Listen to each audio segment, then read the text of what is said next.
Hello everyone, I'm Nida I'm Anishka. and this is Girl Up GMA. Welcome to our first episode of our Modern Girls podcast, where we have conversations with some of the brilliant female students at Modern about initiatives that they've done. Today, we have a very special guest with us. We have one of our batchmates, Riddhi Punamiya, with us today.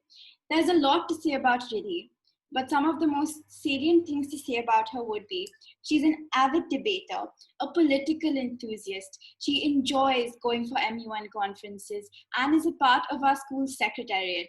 And something that really interested us was that she has her own articles published on The Latest, which is an editorial blog. Thank you, Riddhi, for joining us today. Oh, it was my pleasure. Thank you so much for having me. So, Riddhi, it seems like you've been really busy this quarantine season. I mean, just today, we've seen a lot of activity on the MMUN page for our school. Technically, this podcast is taking place on the 5th of June. So I think you guys have announced that GMA is going to be having its own online MUN. So we've seen a lot of activity over there. We've been seeing tons of articles coming from you. So what have you really been up to and what have you chosen to do this quarantine? Yeah, so this quarantine, I've really tried to, work on my hobbies and not as much on the academic side because I've had this extra time. So it's going to like inculcate those hobbies. I've always been a huge political enthusiast, but I think it was during this break that I could actually put my thoughts into words and I could actually work on what I could put actions instead of just saying stuff, and I really feel like this time that I use this time to not only like understand myself, but I think like to explore more talents and to deepen the ones that I already have. So it's been a great time. That's a very refreshing change in response because usually we hear people saying, oh yeah, I'm very bored or I really miss school. But I think Riddhi's response is a very refreshing one because she's really positive about the whole situation. Yeah, I mean, Yeah, like you've got to accept what's there and you've got to work with it. And I think we're all like at this stage in our life where we don't really have a lot of time. So the time you get, you try to use it wisely. That's what I've been trying to do at least. And catching up on Netflix shows. That's again, that's there. absolutely. I think that's something that's common to all of us at this point. And I Yeah. also think that I think especially for you, this is something that we all kind of saw coming because even before, I think we've always been seeing you use your social media platforms like Instagram and stuff. You've always used it to voice your political opinions, even if it wasn't on a large scale or if it wasn't a full-fledged blog post. You've still always tried to highlight certain key issues that you thought were important. And honestly, I started checking your Instagram story more often than I started checking like news sources because I was like, yes, Riddhi's gonna tell me what's happening, what's up right now. Riddhi gives like a very unbiased opinion about the whole situation, and that's what I absolutely love. I think we've had many discussions on DM as well Yeah. about Yeah. various issues. Yeah. I remember. I think the thing that's always been there for me was when I was young, I grew up listening to the opinions of those in my family members and thinking that they were true instantly, because people in my family have such strong opinions, and and that's great for them. But as I grew up, I kind of started seeing the other side, and I started realizing how wrong, at least I thought I was, how wrong I was, like when it comes to politics. So even like genuine economic considerations, I accepted the things that were told to me without questioning them. And when I grew up, I realized how wrong that was. So I wanted to give other people the knowledge that they needed to make their own opinions. Like I don't care what your opinion is at the end of it. I'm willing to debate it, but at least get your information right. I think that would help me too. So that's what I've been trying to do. Absolutely. I think that's wonderful. So, speaking of that, Riddhi, what do you think inspired you to be so vocal about your opinions? Was there any specific person or any incident that triggered you and made you say that, okay, I need to start voicing what I think? And how did that process gradually build up?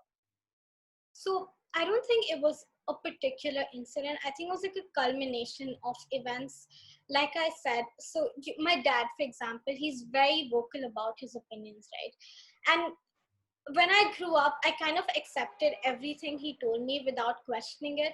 But then I surrounded myself with people who actually started questioning all of this. They made me think about it. And so what happened was I started going to the internet to read up, on it.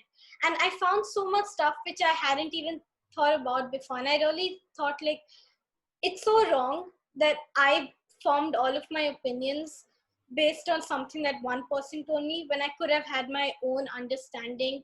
And I thought I was losing my identity in that process. And I really didn't want to do that. So I think that realization that I needed to become my own person and harbor my own opinions is what really forced me to, go ahead, search things up and share them with people. Because when you share stuff with people, you're learning too. Like, I know I've gotten into debates and discussions with so many people on Instagram, and I think that's really helped me, because just saying something and not getting anything in reply doesn't really help you. But when you say something and people reply to you, and you say something, in response, you start this discussion that helps you grow as a person. And I think that's great for everyone involved. So, Riddhi, since you're so vocal about your opinions and you believe in them very strongly, have you faced any criticism from people, maybe replying to your stories, and not in a very like constructive way, not like constructive criticism wherein they're looking to have a discussion, but just straight out blunt criticism? And if you have, how did you deal with it? Yeah, not only on Instagram, I would say, even on an MUN or a debate format or on that sort of platform, have you ever faced like criticism from your peers or like whoever you were going up against? So I genuinely think, like, when we talk about criticism, there's always been two types. One is people telling me not to be so vocal, because it's always like, you don't really want to talk about that, stay away from this topic, don't get yourself involved, you're too young for this, you don't understand it enough. And then there's been another type where people just straight up call you out without helping you understand. They just call you out and they make you feel so inferior. But I think what I've learned along the process is that no matter what someone says, get your points in order, get your facts in order. Just try to debunk their points. Don't debunk them as a person. Try to argue their points. And that way you'll also learn. And I honestly think the good part about all of this is, if there are times where I feel, okay, you know what, that person does make a little bit of sense, because topics aren't always so one-sided. There's always a huge spectrum, and you need to look at the entire spectrum, right?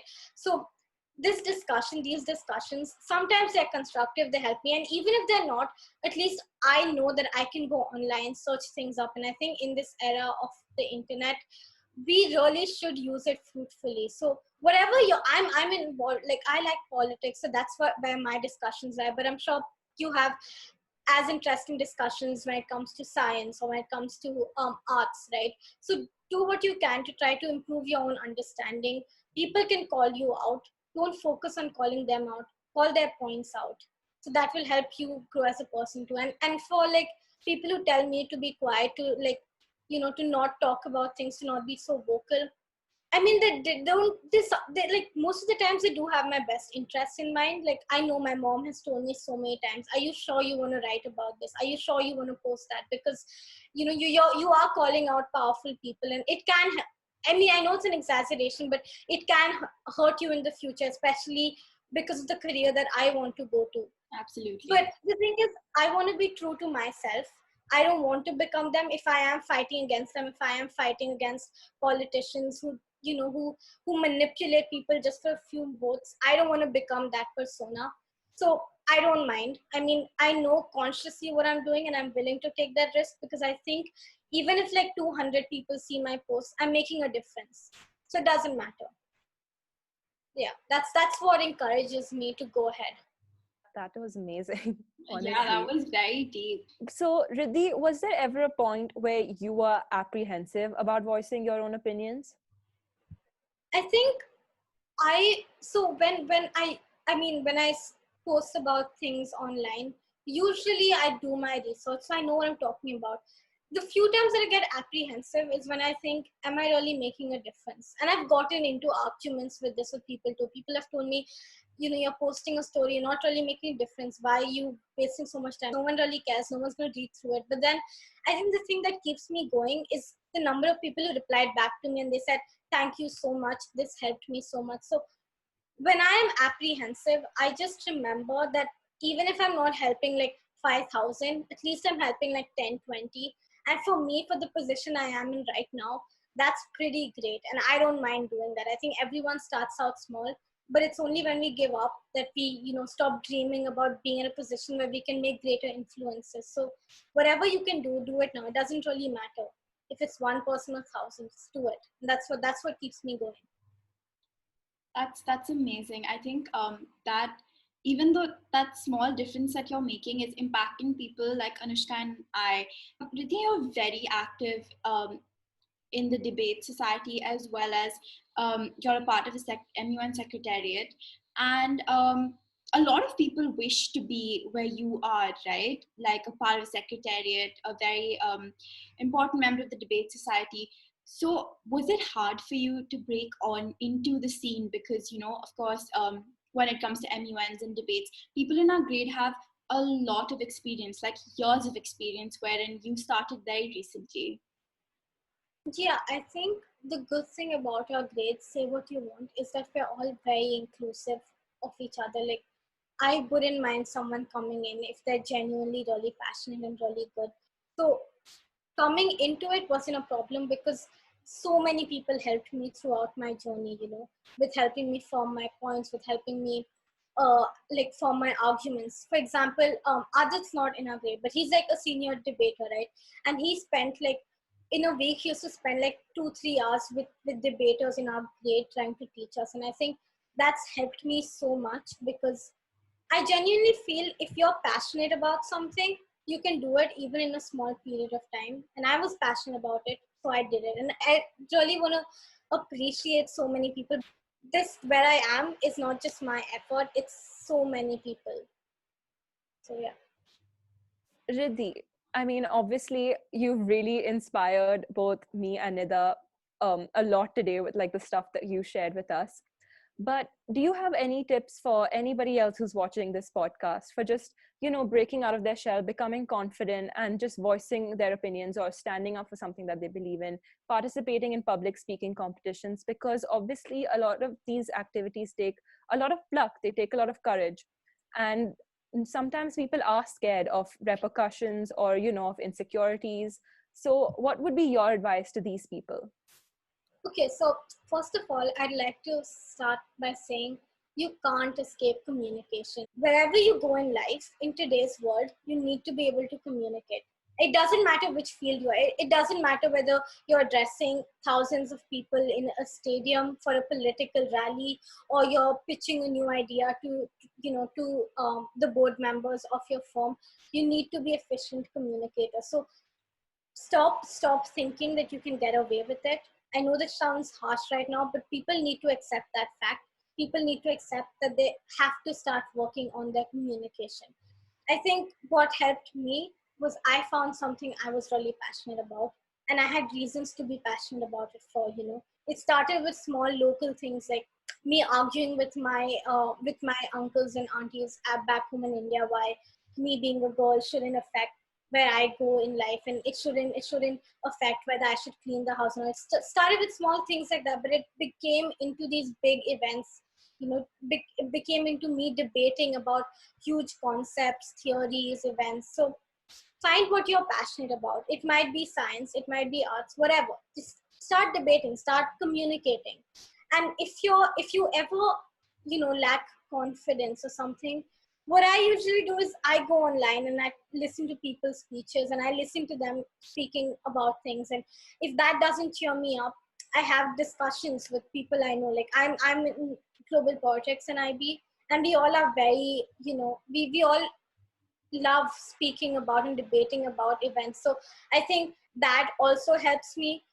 But most important of it all, wherever you are, be it in a classroom, be it on stage, be it with your friends, just don't back off. Be adaptive. If you get information that makes you want to change your opinion, do it.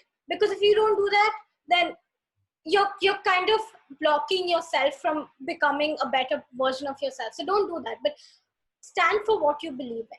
Don't let people tell you you're wrong. If you truly believe what you're doing is right, and I'm not saying go ahead, do like stupid stuff because you believe that's right. Don't do that. But like, if you want to voice an opinion, then you might have 1,000 people against you. Go ahead, do it, because every great thing, every great idea started with an opinion that was considered controversial. So don't let that be a hurdle, especially because in our school we get so many opportunities, be it girls or boys. Like, our school has always encouraged us to communicate, but we need to take the first step.